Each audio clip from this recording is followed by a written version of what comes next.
Okay. Looks like we're rolling. Down a river. We're rolling. Oh. Like, don't you row down a river? Tina Turner, come Rolling. on, let's do this. Rolling. Welcome. So why don't you welcome people Okay, in? We're right. I'm like, this is so weird. We're so used to doing our own podcast with like not another person. It's like it's so odd to have like another person also in the room, because even my interviews are always on the phone. Yeah, So I'm like yeah. literally the only human that's there when I'm doing this. Either people are sleeping or gone from the house. So I'm not even used to human beings anymore. Yeah. One day, if I get to like a video format, then I'll be used to, always people. So what you're saying is you haven't missed me being here for podcasts. I've gotten kind of used to no people. The peace and But quiet. we are back. We're back for another episode because people keep asking me like, oh, you guys, are we done with the vaccine conversation? Like, no. No, heck no. Dr. Bob is just tired all the time of vacationing. And so he needed a break. And so it was more of a summer break for this podcast. And then we both kind of had our own little side casts happening. Yours is A Tale of Two Sides. But what's the official title of the podcast? That's what it is. A Tale of Okay. Two Sides, a novel on vaccines and disease. Okay, so you've got that, and I've got What They Aren't Telling You, which is social and political unpopular opinions that are evidence-based. And that doesn't mean we're stopping anything. Right. So I think I want to reaffirm for everybody that nothing's stopping, and we're not done with what we're doing. We do have a tour coming up, and we're 100% doing that. Do you So want to? you want to announce that we might almost be coming somewhere soon? We almost might be, but are almost 100% certainly coming to Texas, and that is going to be hopefully within the next 6 weeks. As our first stop on the tour, I would love to get in 3 states before the end of the year, and I think we're going to start with Texas. Texans for Vaccine Choice are a great group, very professional, very involved, and on top of it. And so I'm talking with the wonderful organizers there, and we are realigning our dates because that was supposed to be our kickoff, Right. back in spring Yeah. before COVID. So that's going to be on the plate this coming week as far as nailing down some dates, getting some places together. We'll definitely be doing 2 locations. So if you are in the Texas area or you're willing to travel to Texas for this, because like I said, we're only going to have a handful of states before the end of the year because of restrictions and everything that's going on, you'll want to be there because this is going to be a great event, not just for what we're offering education-wise, but for the chance to come together now more than ever. Yeah. I mean, think about before COVID, and we were planning on this and thinking, oh, this is great. This is a time we all need to come together. But that was nothing Yes, compared to yeah. now, which we really have to come together now. And we are literally in the fight for our lives at this point, for our freedoms, our liberties, the future of the country and all these things. So this is probably the most pivotal point, I'd say, we've ever been in as far as public awareness, education, empowerment, helping to inform people and trying to come together and build a force against what's happening. So if you're near Texas, you're in Texas, you're around Texas, you're willing to come there this fall, so likely the end of October, ideally, we are going to come to you, and you're going to be the first place we're coming to, and we're going to do an event. We're going to talk about COVID. Dr. Bob's not super excited about that, but the reality is this is life right now. Yeah, but it's not just going to be COVID. It's not going to just gonna be be the COVID. vaccine conversation and tying in, by then we'll probably even know more about the COVID vaccine, but also tying in all these freedom issues that have come to light Freedom and issues government and overreach politics. and politics and pharma and our infectious disease policymakers and our public health policymakers and our governors and what they're doing to And the people. We're going to be picking a unique topic for every place that is going to be in addition to this broader discussion we're talking Right. about. So every place is going to get something unique. It might be about aluminum, it might be about the HPV vaccine, it might be about the flu shot. It could be about a variety of different things that we're going to set up, and we're going to make sure we're going to have a nice little power-packed content section that is going to make you more informed than when you came in. I can guarantee you Right. what we're going to give you. I don't care how long you've been in this. what we're going to give you, you're going to come out smarter on that topic than when you came in. And in addition to that, we're going to talk about COVID. We're going to talk about politics, freedom, liberties. Right. We're going to talk about where we are in the world and where the public is on this issue. Yeah. Because the way I see it is we're better off than we've ever been as far as the general public being willing to have this discussion. There are a lot of people that are uncertain with the way things have gone down, and a lot of people that are uncomfortable with the way things have gone down. And there are a lot of people that are understanding the data has been manipulated. I mean, gosh, so clearly manipulated. Right.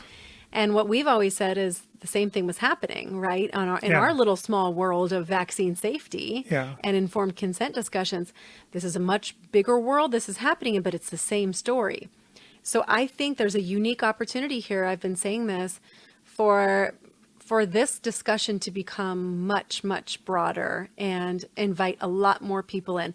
So let me also say, if you're a listener and a fan of what we've been doing, and you're coming for that reason, make sure to invite your friends, your family, your colleagues that maybe don't really know how they feel about vaccines or aren't even necessarily on, quote, our side on this, but maybe they believe in the preservation of our freedoms, and they believe that the COVID vaccine has been rushed and the safety is questionable, and they are concerned.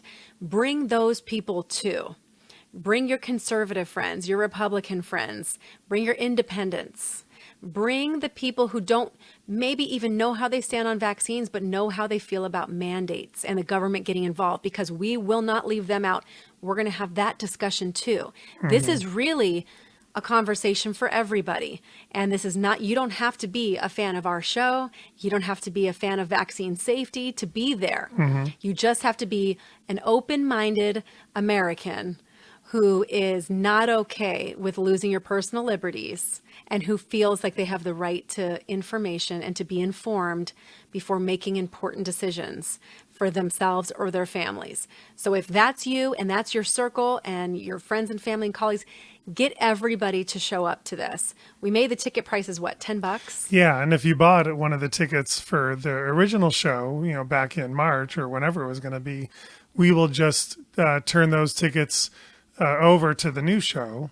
All right. And we'll put all that on our website. In fact, when we know the dates, we will podcast again and tell you guys the exact dates and get you excited about it. We might just do an episode just on that. Yeah. Here's the dates, Yeah. what we're going to do, how to buy your tickets. We might just do a short little so if you already episode. got one of those tickets a while ago, it's still sitting there ready to go. And we'll let you know about the new dates when we know. And then we'll, start selling more tickets for the event. And I think people just can't wait to get together. I mean, people are just craving to get together with their peeps, their fellow freedom fighters. And we had this great little get together this past weekend at Doheny Beach out here. And I think there's probably like 25 or maybe, 30 of us. And it was awesome to just hang out with people we had known for a long time in this fight and spend a few hours just chatting. And I can't wait to do that all over the country. I'm looking forward to this almost as much as Melissa's looking forward to this. Well, what's nice is we have to pick states that will allow that 200-person gathering because we expect this to be pretty large. But we've seen political gatherings much larger than this, and that's allowed to happen. So you know what? Why not us? Why are we not allowed to get together? Especially we're looking at the most health conscious group of people, coming together, and we're like-minded, and we need to have that community, and we need to have that fellowship, so to speak, on this issue when everybody has been the world has turned upside down over the last 6 months and nobody knows where it's going to end up. And so we need each other. They cannot conquer and divide by splitting people and not letting them get together, because as we know, there's power in numbers. There's power in a collective consciousness. And it is our job to facilitate these moments where we can come together like this, because we're building up our strength. We're building up our power. And that's what these events do. This is not just we're not promoting anything at these events. We're not promoting a movie. We're not promoting a project. We're not promoting anything. We're literally there for you. We are bringing t-shirts though. I mean, you can take a piece of us home. Right. I'll be bringing some Vax Facts. We have some Right. shirts. You'll probably have some of your Some books. Yeah. But I'm excited because you and I spent a lot of time designing these shirts, and an artist friend of ours who lives nearby here designed it for us. It's fantastic. And it I love says the like, shirts. the Vaccine Podcast Tour 2020. That it says like 2020. So we have to get out there in 2020 and do this. And so you guys, people, or so you guys can, you're right, take a piece of the tour home with you, and they'll be super cheap. We're not making any money off this. This is all just for our, for our nonprofit organization. But yeah, we want to make this a community, and then you can wear these t-shirts around town, and people ask you about it, right? And then you hand them out Vax Facts cards. And I went to concerts growing up, and it was awesome to get a t-shirt. I never thought that we would I never thought growing up as a kid that I would have my own concert t-shirt someday, to sell for people to buy. So that's kind of that's a little bit humbling, I guess. Did you ever think you'd have your own concert t-shirt? Yeah, I did, because I'm a singer. And that was literally my entire life's dream for decades. But aside from that, no. But what I want to say is again, we're doing this for you guys. So it's not a fundraiser. We're not there trying to get people to give money. We're not trying to hit people up for things. This is not a schmooze fest. We are literally coming there to meet you, the listener, you who is listening right now.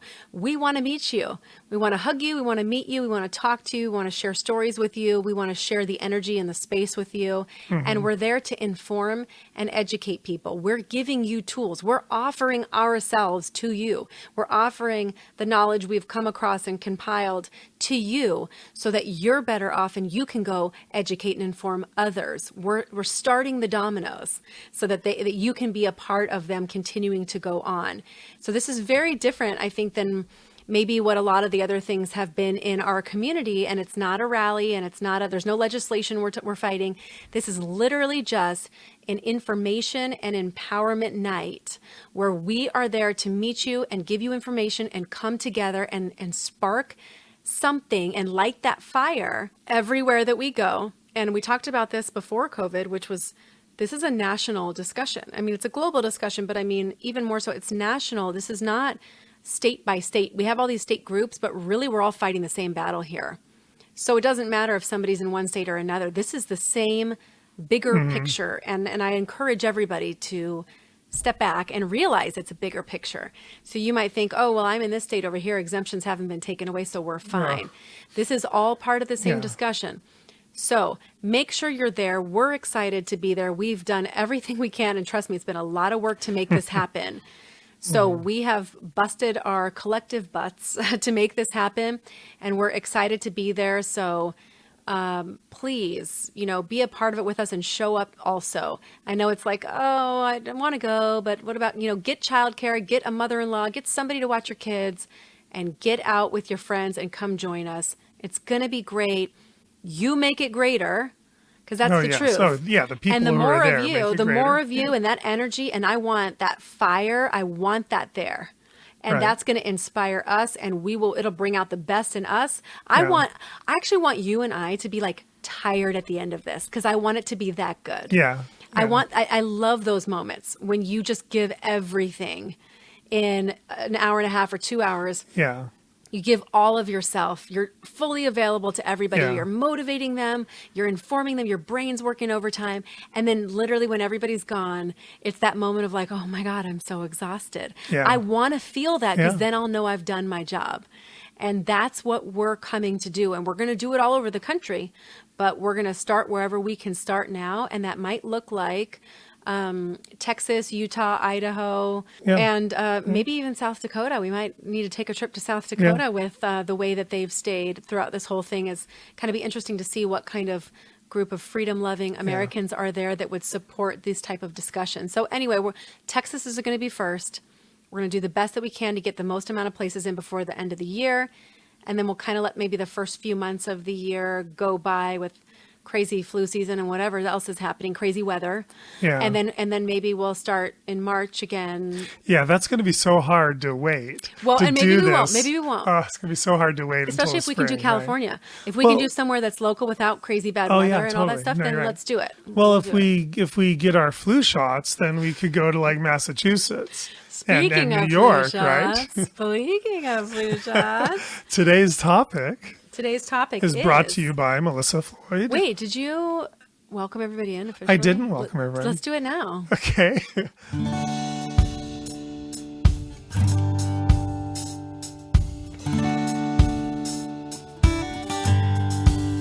When you open the door for somebody else. Welcome into the vaccine conversation. The one you've been listening to Yes. for the last 20 minutes. And today's topic, we can just jump right in. No pre-show banter because we just did that. And that's not really even banter. Those are No, more of our updates, right, like yeah. announcements. In fact, we're kind of like even telling each other these things. I'm like, so are we doing this? And you're like, yeah, we're By doing the way, it. we're doing this, Dr. Okay. Bob. So we want to talk about is what he just mentioned about Massachusetts. Now, this happened a couple weeks ago, or about a month ago, but Massachusetts has become the very first state in the nation to require a flu vaccine for all students. That includes daycare, childcare, from 6 months of age all the way to 30 years of age. Wow. I didn't realize it had gone that high until I was looking through the actual State Department of Public Health announcement that they posted.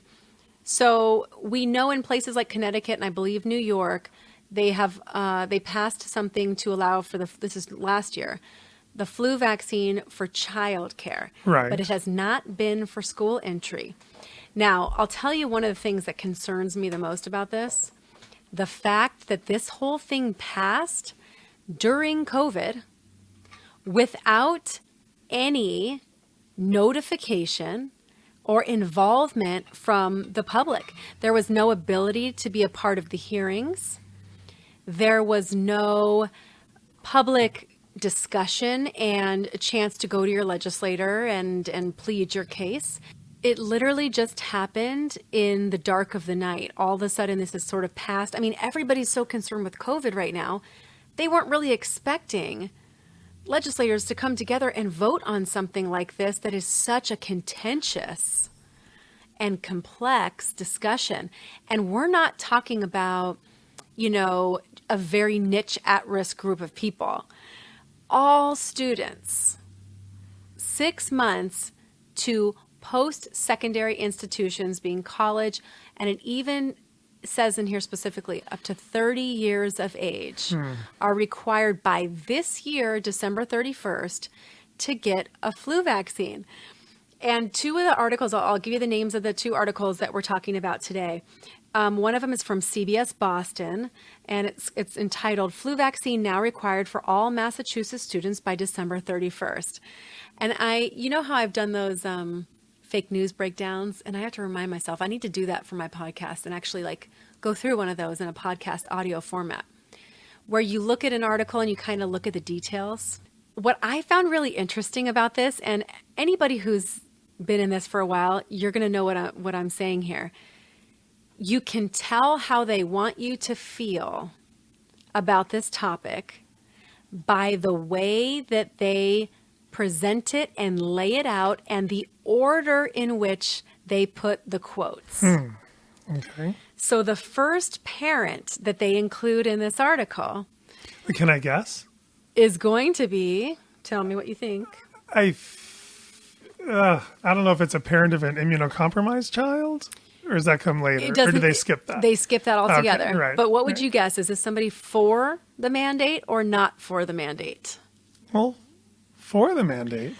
Definitely for the mandate. Right. The first parent that is quoted on here. The And this only is- parent they could find. They probably had to spend hours. And literally this woman has no title than just she's a mom. Yeah. Like they specifically just, start with a mom. She says, on top of all the COVID troubles, you may as well cut one thing out Oh my god. by getting your flu vaccine, right? So she said when she heard the announcement, she was basically happy about it, right? She said, especially this year, it's one less thing to worry about to get your flu shot. And then this is the kicker right here. Hopefully, it's very effective this year. Oh, jeez. Can you imagine supporting a universal mandate for all children based on hope that it works? Right. I hope it's effective, Dr. Bob. Because otherwise, we're going to make a fool of ourselves by requiring millions of students to have to get it in order to go to school. Hopefully, it will be very effective this year. So that's the first quote that you get. Now, what's funny is, you know, everybody has an attention span of a flea these days. So when you're going through, you might not even make it past the first couple paragraphs.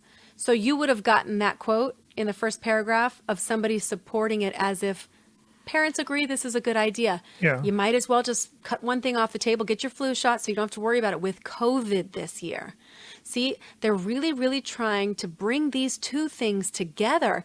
And the funny part about all of this is these are two separate viruses. And they are using COVID to promote the flu vaccine. Oh, totally. And I don't know if you listen to my podcast, Dr. Bob. I do. But in my last episode talking about the flu vaccine, I talked about the number of doses they are planning for this Right. year. More than ever. 200 million. So that is a huge jump from what it was last year. And as you have educated us before, we know that they don't last. So they are going to be expecting to give them all out. Right. Why would they increase the number of doses unless they felt people were going to be more fearful this year and more willing to comply?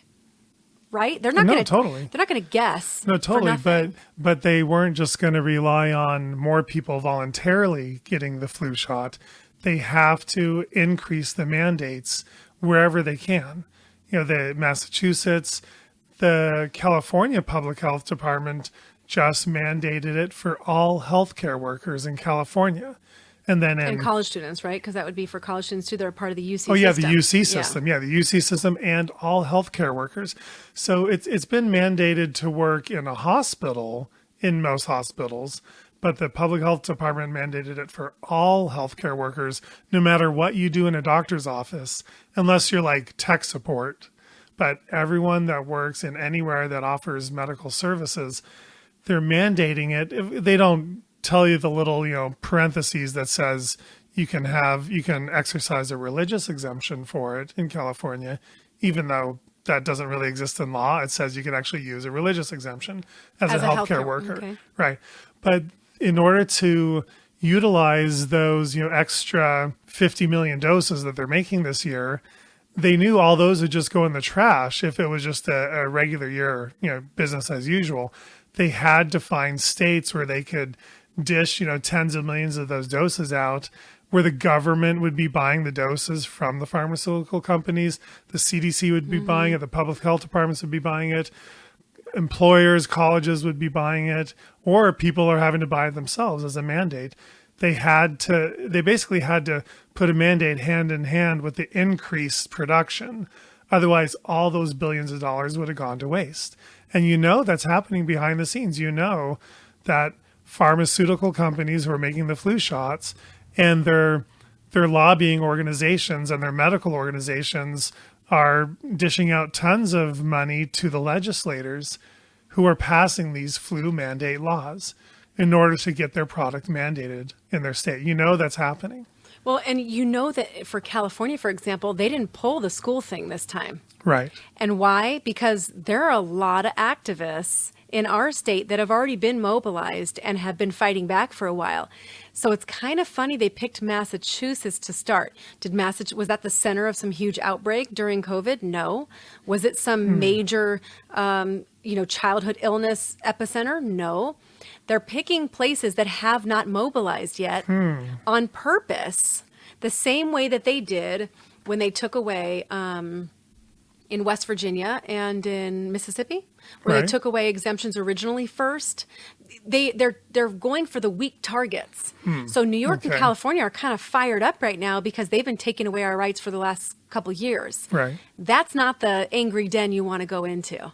if you're going to start this, and you can guarantee this is the beginning of many, they're going to go somewhere that's not really ever had to mobilize. So they weren't prepared for this. Now they're going to be mobilizing, but guess what? It's too late. It's too late. I mean, can you imagine if in California, if this happened overnight, like we wake up one morning and Governor Newsom and Senator Pan are having a press conference and they say, oh, by the way, we met as a legislative body over the weekend and we passed the flu mandate for every single school and a high school and college student and graduate student. I feel like there'd be statewide riots. I mean, essentially we would go nuts. And I haven't talked to anyone in Massachusetts, so I wonder how they're coping with this. I haven't either, but I know for a fact it was by design to start with that. Yeah. Because now this becomes normal when people start hearing about it, and then it's going to be another state that maybe Kentucky, somewhere that like nobody's really done a big medical freedom pushback, and they're going to wait until they start to get that majority,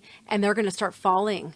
All these states are going to start falling. Yeah. And it's funny because I feel like a lot of our medical freedom activists have said, just wait till they try to push the flu. Because at first it was like the HPV vaccine or the flu vaccine. These are the ones that even the most pro-vax person might opt out of.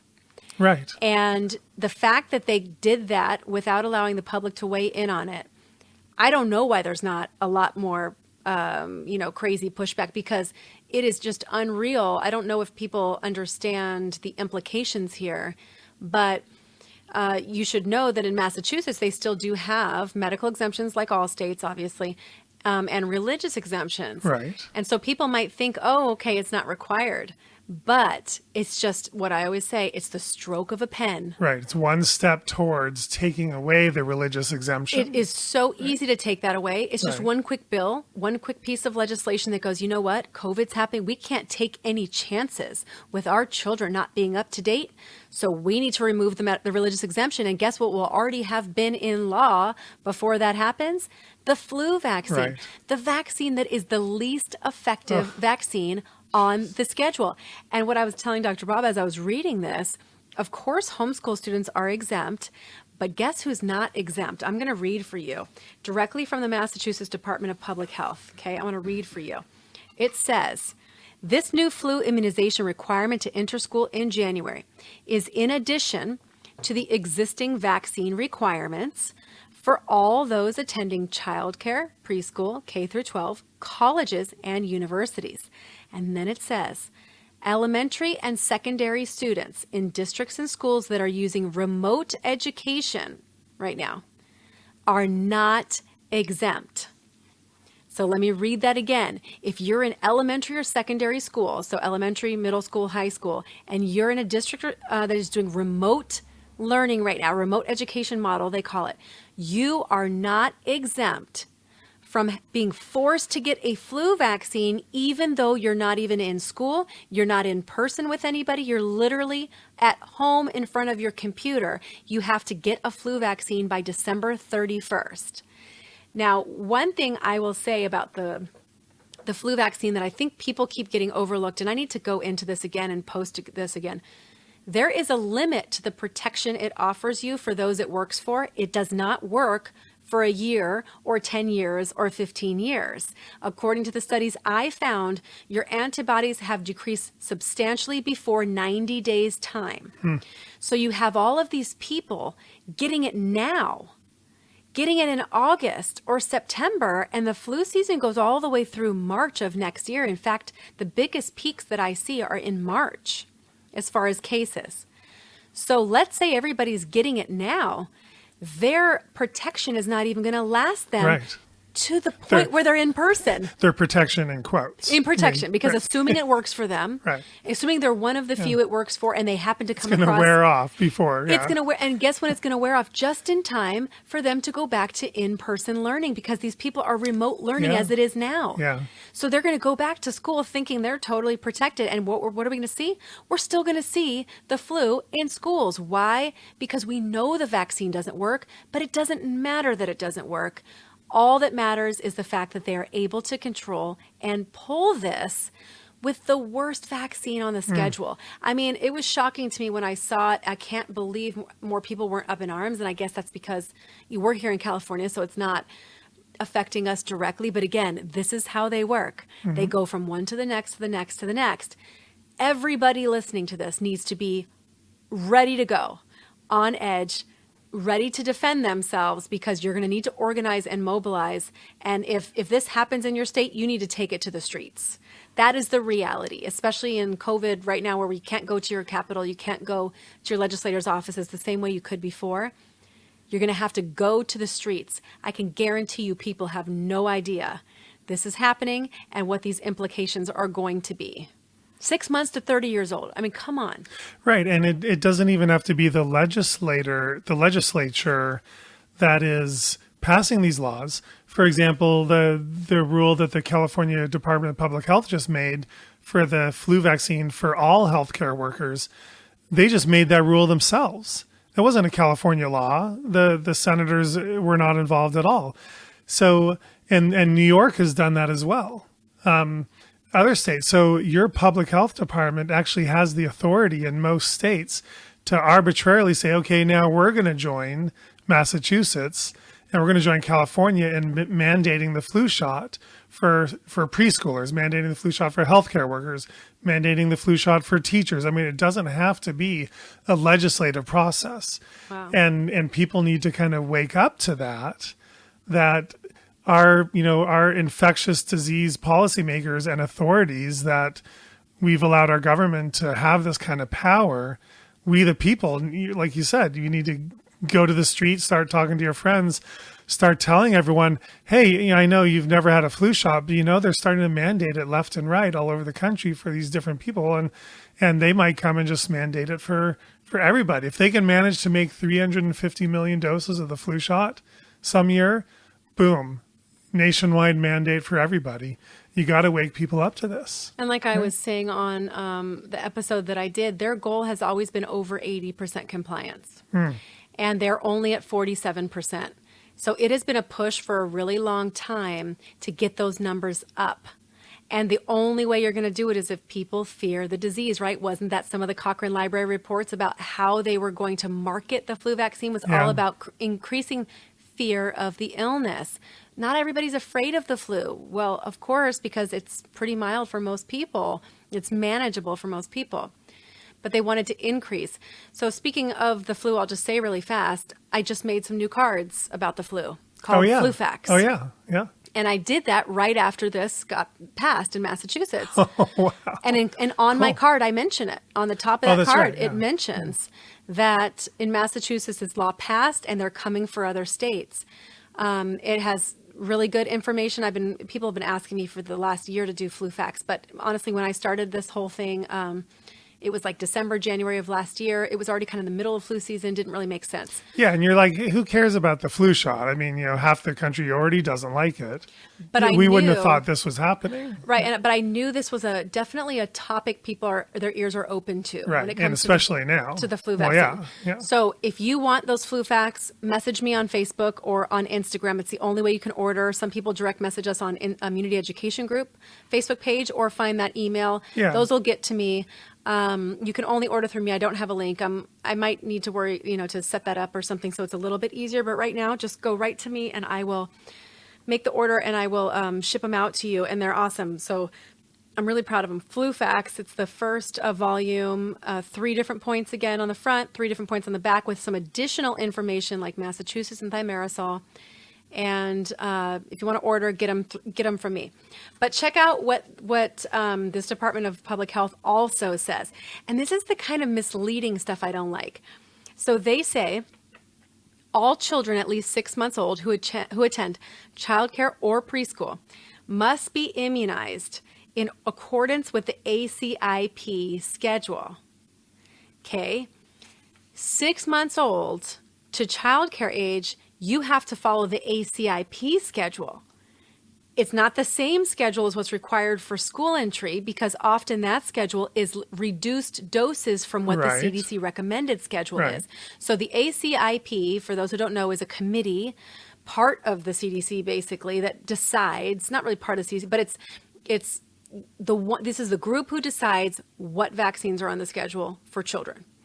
The CDC recommended schedule is the standard of care. Okay, that means that's what your child will get unless you say otherwise, because this is what most doctors follow as the standard of care protocol. The ACIP schedule is the 49 doses by 5 years old.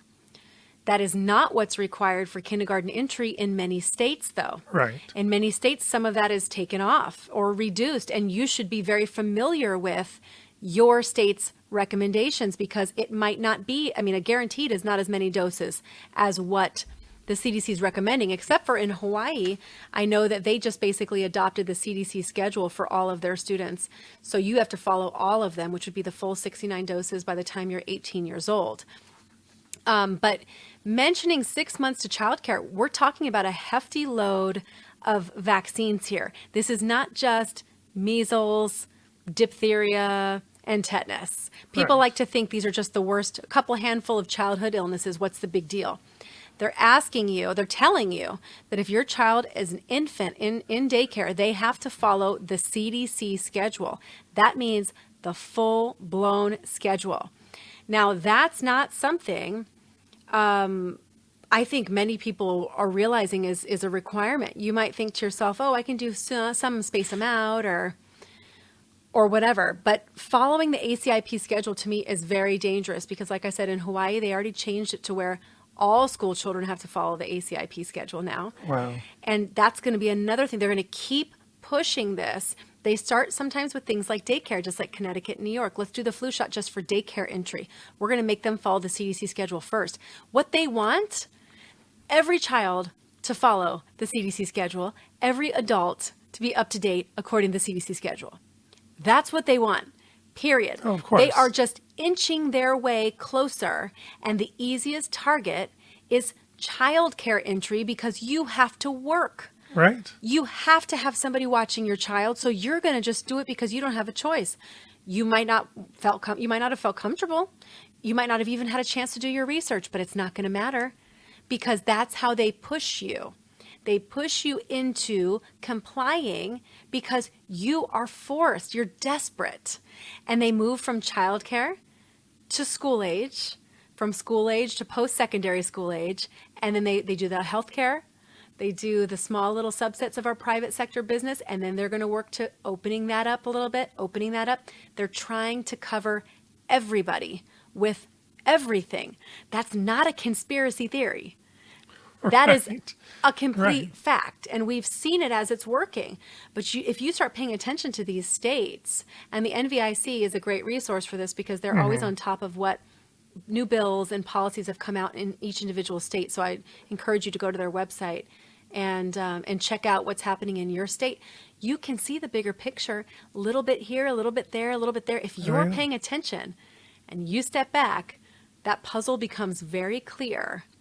And I would be furious to think that my child, in order to go to daycare or childcare, has to have the full 49 doses of vaccines by the time they're 5 years old. The one thing I can say about California's requirements is at least you know it's not the full CDC schedule. Right. It's still not great, Right. and right. it's still not good for medically fragile children, but at least it's not the CDC schedule. But yet, if you're vulnerable, infant has to go into child. They have to do Yeah. the CDC schedule. I mean, Yeah. that is unreal to Yeah. me. When I read that, you don't seem Yeah. very shocked and surprised by it, but I know I am. Yeah, because I guess I'm just so used to California's schedule being so much smaller than the full CDC schedule, and but then in California we have no opt-outs anymore. At least Massachusetts has a religious opt-out for now, but as you said earlier, that could go away with the stroke of a pen.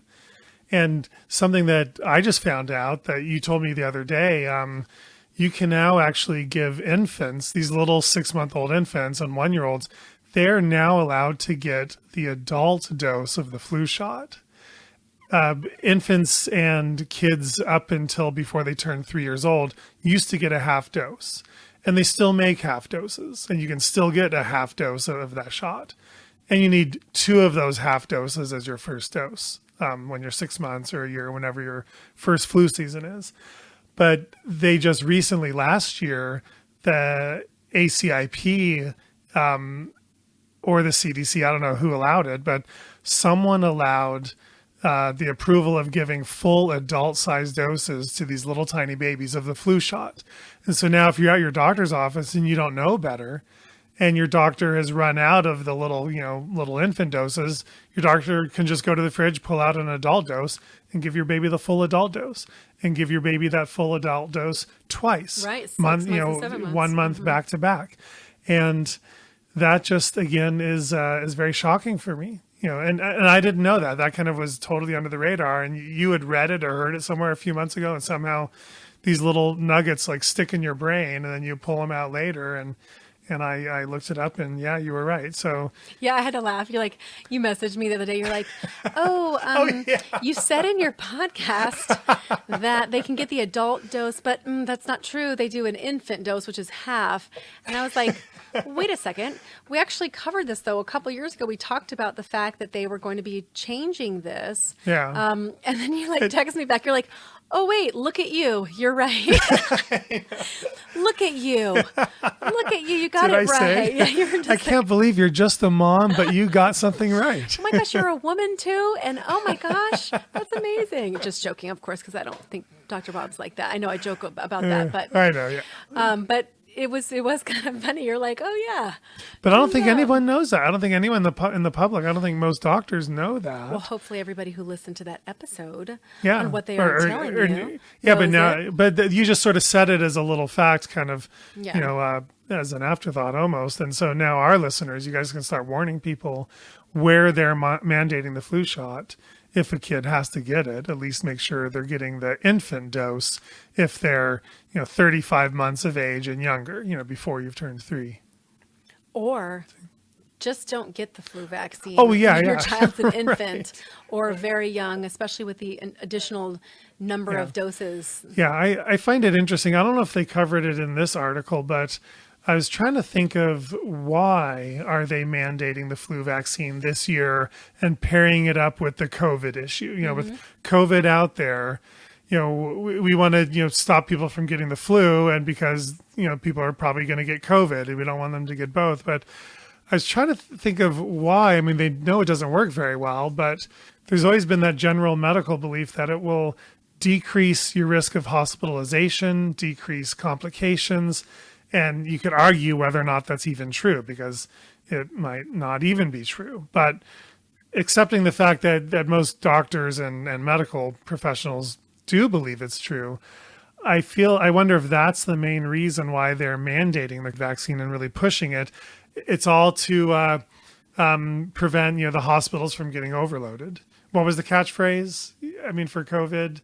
Flatten the curve? No, flatten the curve, but I don't know. Prevent hospitals from getting inundated and overloaded with tons of flu and COVID.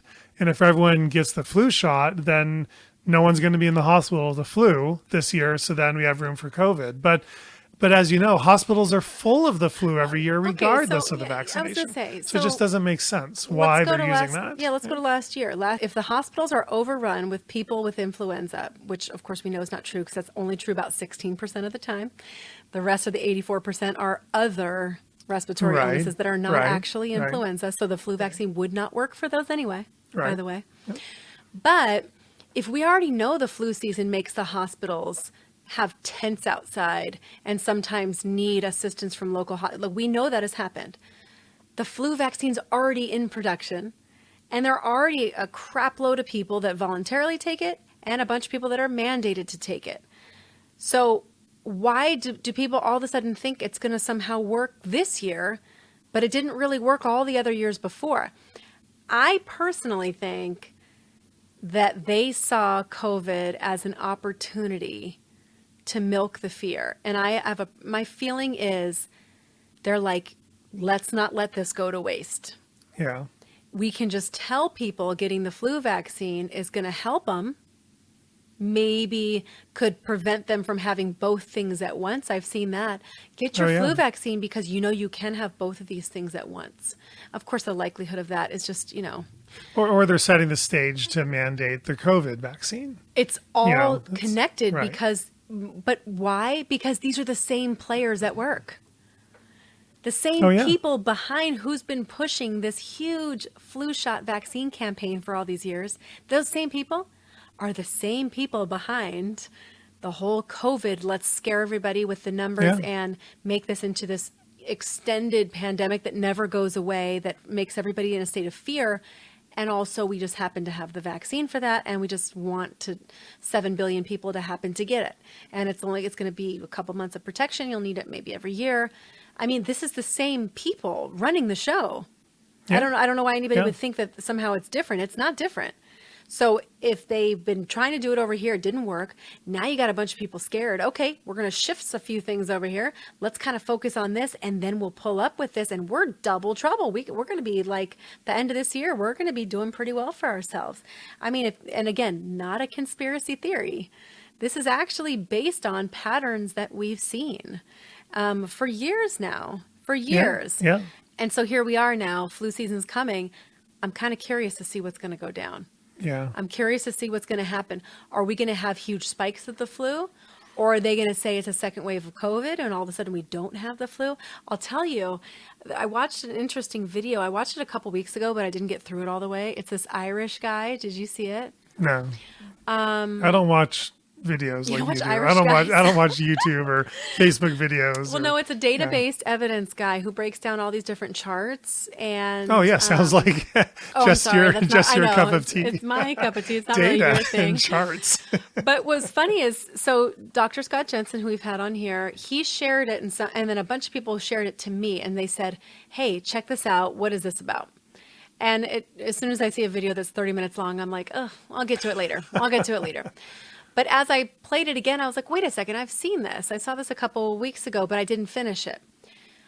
And I'm going to do a podcast episode on it because I'm going to break down in audio form, basically the most important things that he talks about. But I'll tell you something so interesting, and we should really go into this if you want to look at data and analyze it, is what they said was basically last year, we had less excess deaths during flu season than we usually do. So there are certain years where we have this higher level of excess deaths.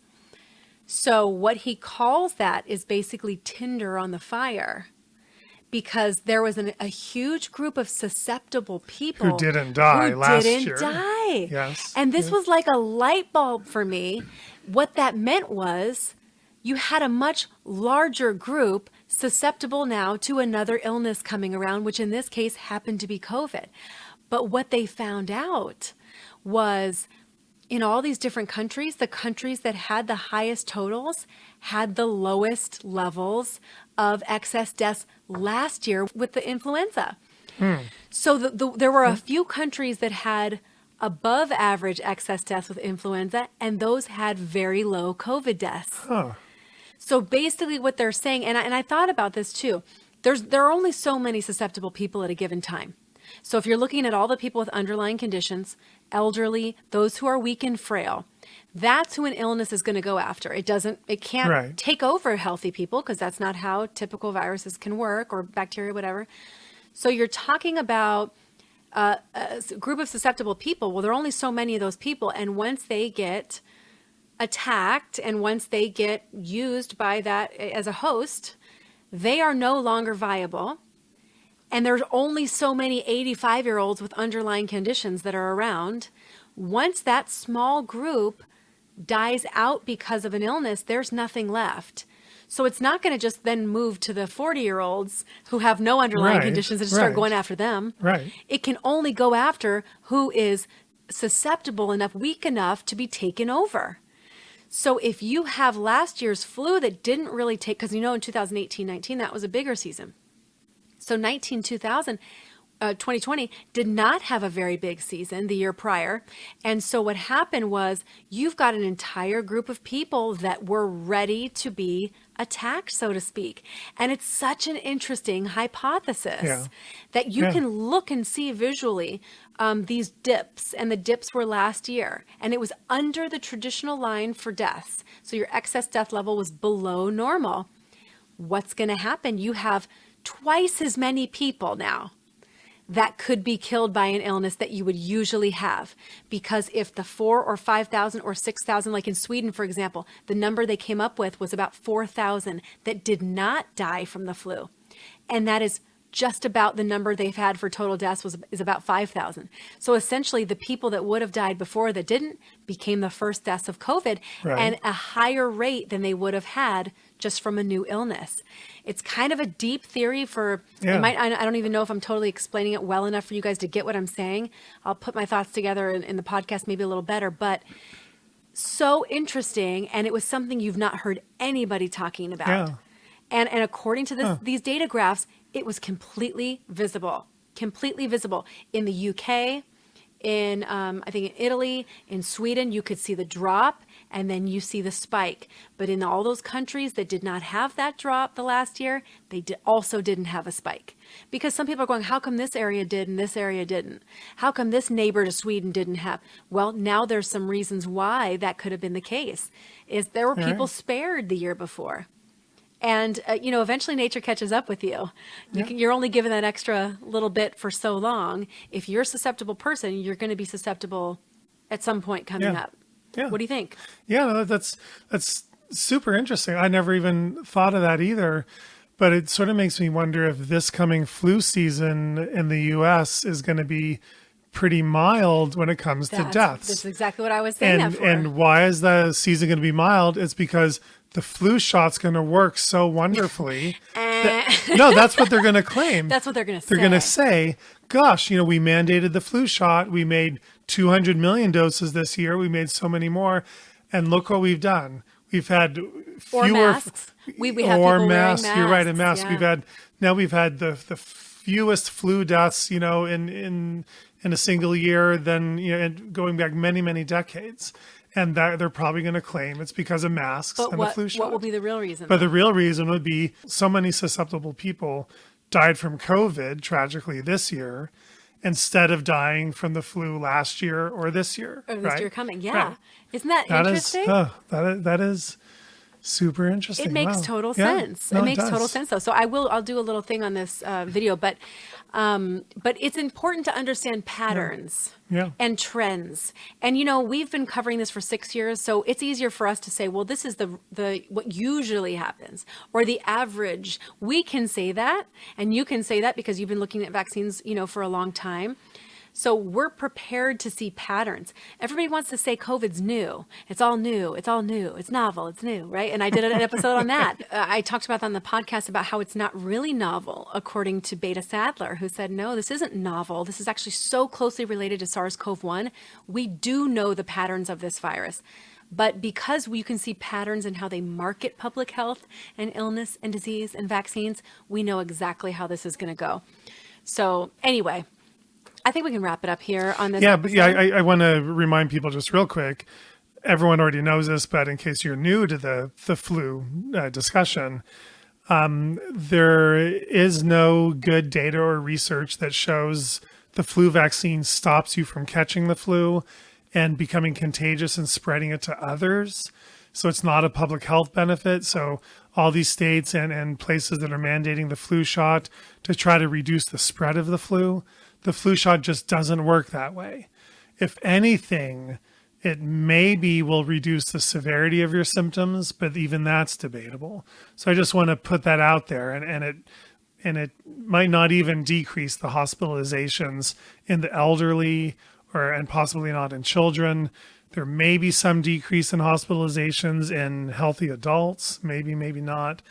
But I mean, you might be thinking to yourself, oh, well, everyone should just get a flu shot so we can reduce the spread of the flu. It does not work that way. No science has ever proven or demonstrated at all that it works that way.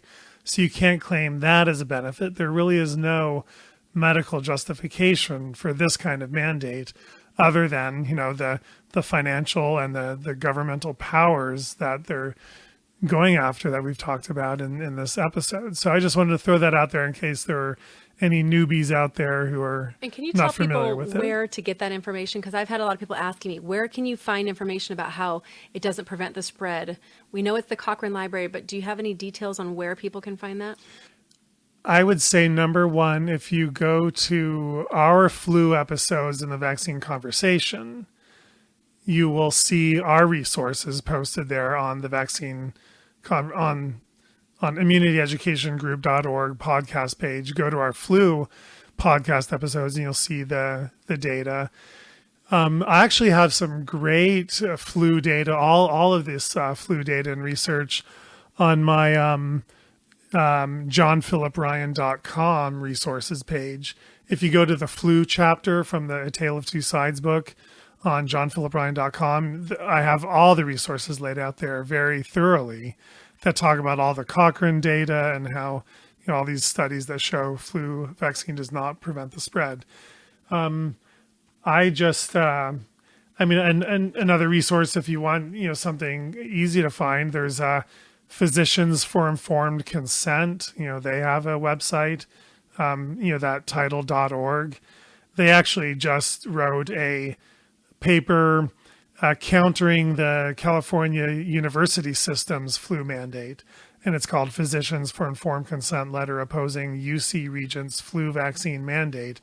If you find this on their website, they also talk about the data from the British Medical Journal that you've talked about, Melissa, and the Cochrane data that demonstrate there is no evidence that the flu vaccine prevents the spread. So I just saw they came out with that, and they kind of worded it in the same way that you did in your recent podcast on what they aren't telling you. So those are some places you can actually get this research, very solid research, and easy to find on those resources. So thanks for mentioning that. And I guess I'll post all these resources on this episode too. Well, let's not forget, we've done some flu episodes on this very podcast. Yeah. So if you're new to this podcast now, go back to season 1. There's some great flu episodes we did with resources that you can go on our website to find, except for some of the missing episodes. No, but everyone knows that you weren't listening to me just now because they just said that like a minute ago. I'm pulling a Dr. Bob. I know. She's like texting. They're like, I don't know. Are you Instagramming? Are you texting? Are you? I'm researching. She's researching. I'm sorry, I'm about researching. the flu. Yes. I want to make sure I'm giving you guys the most up-to-date information. So leaving that in there. But I'll repost these all these resources on this episode too. Okay, but also, what about that lawsuit that Children's Health Defense is doing against the UC system for requiring that flu shot? That's happening right now too. Oh yeah, and for an injunction, right? Yeah. So if you go to children'shealthdefense.org, Bobby Kennedy Jr.'s organization, they are suing the UC system over this flu shot mandate because they know just as well as we do the mandate is unnecessary and won't help and will end up causing more reactions and will hurt some people when they have severe side effects. And so they're suing the UC system. So I bet their website probably has a lot of this information as well. So cool. All right. Well, that was awesome. Well, I just wanted to make sure we covered this because it happened a couple weeks ago and we haven't had regular episodes because it's summertime and whatnot. But anyway, we've updated you with what's going on and we'll keep you updated. And so use these resources. Get some of Melissa's flu VaxFax cards. Get flu facts. Get all this information at your fingertips and start talking to people about it. Start blogging about it, posting it on your pages, and sharing it with policymakers and whoever you have access to where this information matters. Start talking to them about it, and because we got to prevent these flu mandates because again that's just one more step towards COVID mandates and other vaccine mandates. And it's the worst. The fact that they could even get away with it, this is ultimate control when they get this. So anyway, thanks you guys for listening, and we will see you next time on the Vaccine Conversation. Bye.